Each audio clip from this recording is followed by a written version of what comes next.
reason he's out there. That's a massive six. Oh, glorious. It really is worth the price of admission. And there it is. That's the thing about Yorkers. And we want to get into the T20 World Cup face-offs. I have one player against another, and you have to pick one and tell me why do you think that they'll fare better at the upcoming T20 World Cup. The first one's Bumrah versus Shaheen Afridi. Yeah, I knew this is where it's going to start getting difficult. Look, how do you split those two guys? I mean, they're two of the best performed bowlers in the world the last couple of years in all formats of the game.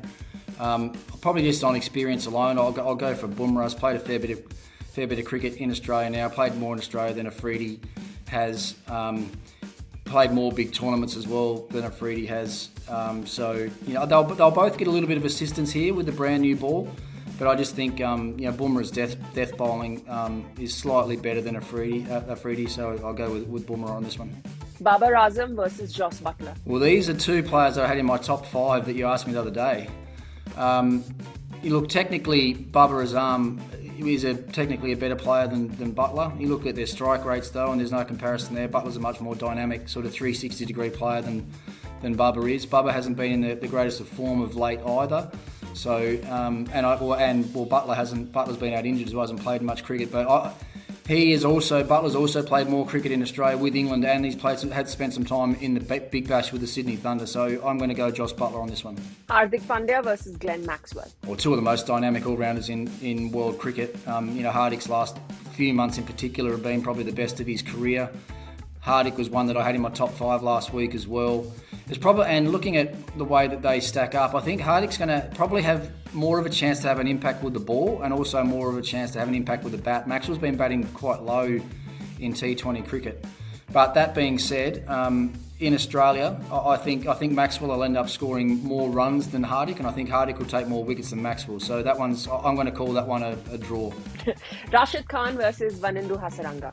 Yes, another one. Hasaranga's obviously been white hot of late, and conditions here are not going to suit either of these two guys. Rashid Khan's played 5 or 6 years now at BBL cricket with the Adelaide Strikers, been the number 1 ranked T20 bowler in the world for a long time now, so Rashid Khan just pips Hasaranga. Rishabh Pant versus Dinesh Karthik. Two in the same team. This is an intriguing one as well, I reckon. Even the last couple of series that they've played, they haven't known which one of these two to play, and if they play one and not both. I said a few months ago now, I'd love to see. I actually think India's best team has both of these players in it. I don't care if they're both keepers, but I think their batting prowess enough. And Rishabh in the middle order and Dinesh as a finisher, they look extremely dangerous to me. And if India do use Rishabh as that floater and have Dinesh sort of anchored down to face the last 4 or 5 overs, then obviously Rishabh, you would think, would come out of the tournament scoring more runs, but Dinesh, on the other hand, probably has a chance to win more games. So, I'm just going to favour Rishabh.